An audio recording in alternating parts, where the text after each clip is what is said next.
and they believed in me. So like I trusted them and they trusted me, and then it kind of just built it, and we had a friendship that I could like remember forever. You know, that's awesome. So Justin especially, like he used to always call me his little pup because he saw a lot in like of me that he used to be. So he used to give me a whole bunch of advice and stuff like that. So I felt like he was like a brother to me. Now, where's Justin at? He got signed, right? Yeah, he signed to the Bulls, I think. That's awesome. So Justin signed with the Bulls. Shamori now with the Rockets. What is Marvin Clark doing? What's his deal? I know he had a workout with the Heat, and I think now he might be just home like working out and stuff like that. So I'm not sure exactly what he's gonna get into, but. Wish him the best of luck. Out. Yeah, for sure. I want to talk a little bit about the Garden. I mean, it is so cool that you're in college and your home games. I know you guys split with Carnesecca in the Garden. Just talk about, I mean, growing up, you're an NBA fan. You know about the Garden. How is it like playing in front of that venue and that crowd? See, it's crazy because my story about the Garden is just, like, I don't know. So let me hear it. The first time we went to the Garden, like the first time we played in the Garden, I think we were playing Princeton maybe, and I started. So this is my first time playing in the Garden. Like we might have practiced there like 2 or 3 times. So the first time I'm in the Garden for a game, I'm starting, and I'm like, wow, that's wild. Like we about to tip off, and I'm just like looking around. I'm like, wow, this is crazy. Like it was. You had packed. That sense of like I made it type like, of moment. It was packed, and like it took me a minute like to realize, like, you know, I'm playing the game. Right, I gotta stay focused. Right. So maybe like a minute in, I might have did something, and then after that, I was like, all right, like it's just a normal court. Like I know we're in the Garden, but I got to get back to being focused and playing. So it was a real good experience for me. Now, let's just get into your coaching scenario. Obviously, Chris Mullins last year. You are now with your second coach in your second year. Tell me a little the differences between the two coaching styles between Chris Mullin and Mike Anderson, who's coming here. I think I read a stat that he is one of 4 Division I coaches that has not had a losing record. Mark Few, Tom Izzo, Roy Williams, and I'm forgetting the other name. But talk a little bit about their differences and what you like about them. I mean, I like them both. You know, with Coach Mullin, he was kind of laid back, and like his system, we kind of just like flowed and things like that. And just a lot of just cutting, like just playing off each other, cutting, flaring, lots of screening. So it was good. But like with Coach Anderson, it's just like intense. You know, we playing with a sense of aggression and just intensity that teams aren't really prepared for. You know, just playing with that tenacity and just getting in people. And I feel like with the personnel that we have, it's just. It fits perfect for us because we have a lot of guys that have a lot of energy, and we would just take over teams and take over the game in that sense.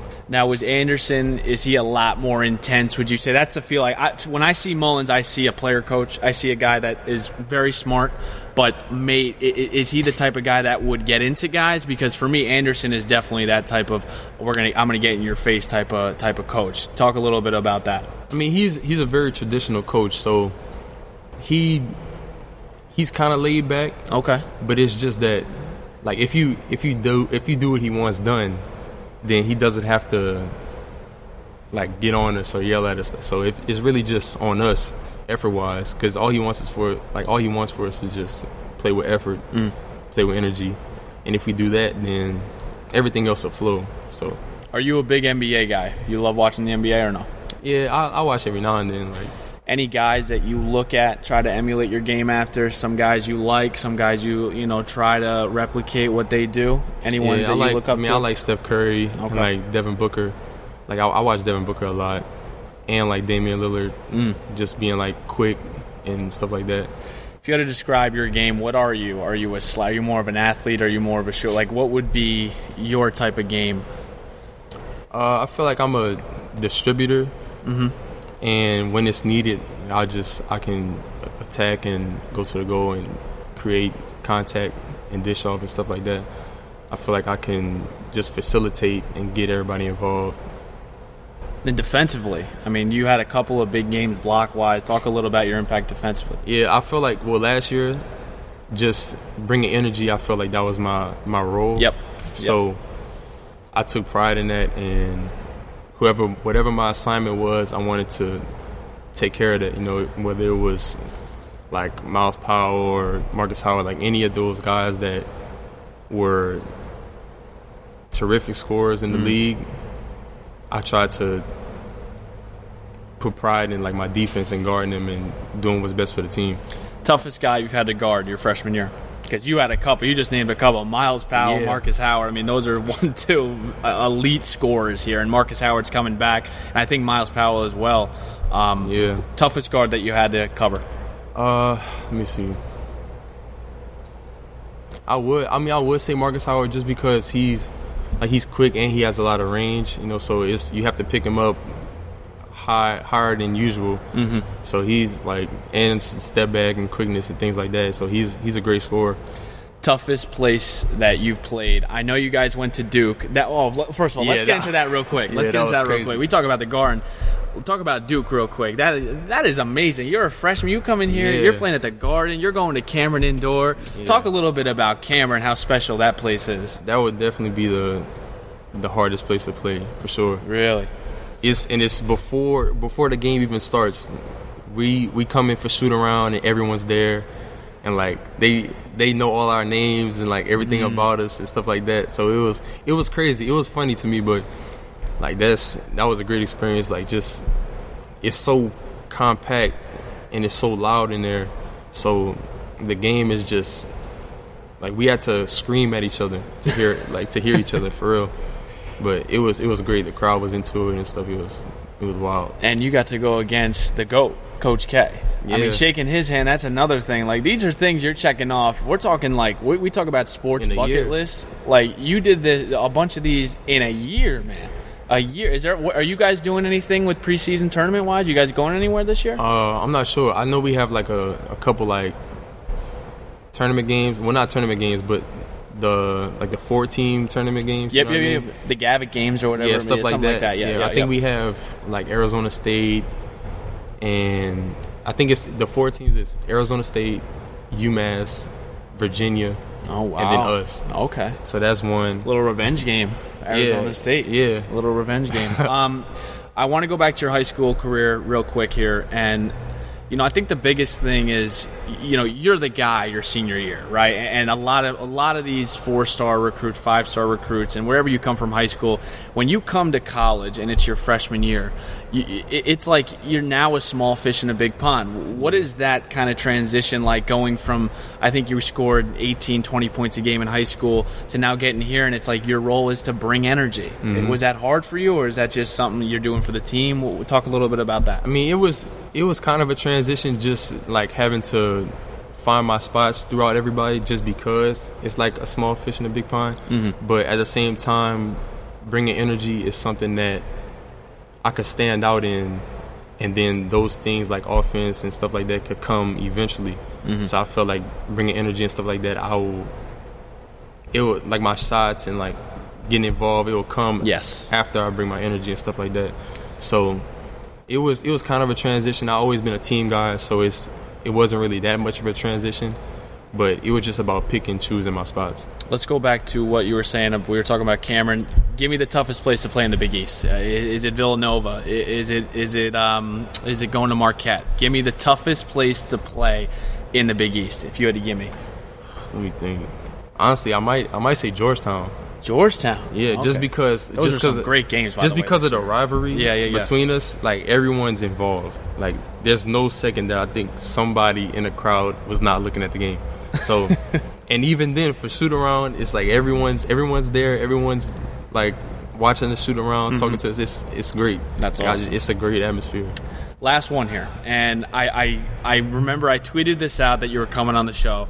Your dad retweeted it, gave me that follow. Okay, I see he's a big supporter of you, and that's awesome, man. Just talk a little bit about Pops and what he's been able to do for you. Getting turned into a man here, and how you've gotten to this level. That's like my number one supporter. I mean, probably Ty with my mom, like my brother. Yeah. But for the most part, that's my guy. He sacrificed a lot for me, like just growing up, going to tournaments and practice and stuff like that. So I always talk to him. We always keep up. and it's just like he's every step he's there for me. You know, he tries to make his way up for the games every chance that he can, and we talk a lot. So yeah, he's been a big influence for me. That's awesome. All right, Greg, we appreciate the interview. I'm about to see if I could still play here. We're about to get a little horse action in, maybe a best little 2 out of 3 if I can make it that far. Greg don't know about my jump shot. I mean, he saw the cane. He was interested. He's like, oh, cane. Yeah. You know what I'm saying? So we'll see here. Let's see if I still got here. I'm about to lace him up, and we'll get this thing going, man. Let's get it. Now, for the full video, you can go on my YouTube. Great job by Greg Williams. A pleasure and a real fun experience. St. John's is a very nice campus. It's in Queens, New York. He is going to play a lot this year, so he is going to be part of the Talk North family. We are going to cheer for him, especially because he's not in the Big Ten, so we have no affiliation with St. John's. So definitely keep an eye out and keep you guys updated on Greg Williams. Really, really fun interview.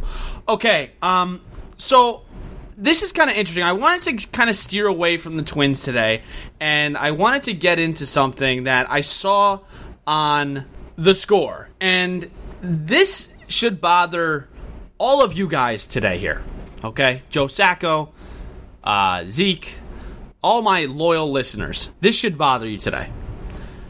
I read an article on the Vikings Wire, USAToday.com, that the Minnesota Vikings fan base ranks near the bottom of the NFL in an annual study. Okay, what does that mean? First thing I thought was, this is bogus. Well, how are they defining these types of metrics? So here's what it says. According to the latest edition of an annual study from an Emory University professor, the Vikings rank as the league's 24th best fan base. 24? There's only 32 teams in this league. Are you telling me that the Colt fans are more hardcore? You're talking about Cardinal fans? I mean, what are the rankings in this? You look around, even me, I live in New Jersey, okay? And I see people with Viking jerseys on. Like, honestly, I don't see them a lot, but I see them. It's not like I see a Vikings jersey way more than I see a Colts jersey or a Cardinals jersey or a Miami Dolphins jersey. Are you telling me that the fan base is near the bottom? They have one of the best crowds in the league. I've been to US Bank Stadium. It's nuts. I went to a Cardinals Vikings game and it was nuts. That is disrespectful. All of us, okay? All of us Viking fans should be scolding. No pun intended. This professor from Emory University. Oh my gosh. All right, so here's Michael Lewis led the study. Here's how he gathers his data. My approach to evaluating fan bases uses data on attendance. Okay, well, what was the attendance for the Viking games? Didn't they sell out every game? Revenue. I think they would sell a pretty good amount of Kirk Cousins jerseys. Social media following. The Vikings Twitter account has over 1 million. And road attendance to develop statistical models of fan interest. Didn't the Vikings have more fans than the LA Rams did on that Thursday night game? Didn't the fans take over the Meadowlands when they played the Jets this year? Or the Eagles? This is bogus. For what it's worth, the Vikings ranked 9th in the league last year in attendance percentage. To make matters worse with these rankings, the Vikings ranked last in the NFC North. The Packers ranked 6th, the Bears ranked 8th, and the Lions ranked 22nd. The Lions have a better fan base than the Vikings, according to this? Oh my God. Oh my God. I mean, alright. I don't know why I even read that. That just made me so angry. So hold on. Let me ask you this. Vikings Wire. Let me just ask you this real quick. USA Today. You're telling me. I'm going to start reading teams, and I'm going to tell you if they're a better fan base than the Vikings. Because I'll be honest with myself. I'm an honest kid. Okay? Let's just read some. Are you telling me that the Indianapolis freaking Colts have a better fan base than the Vikings, who have gone through it all, who have stayed with this team, stayed with this franchise after the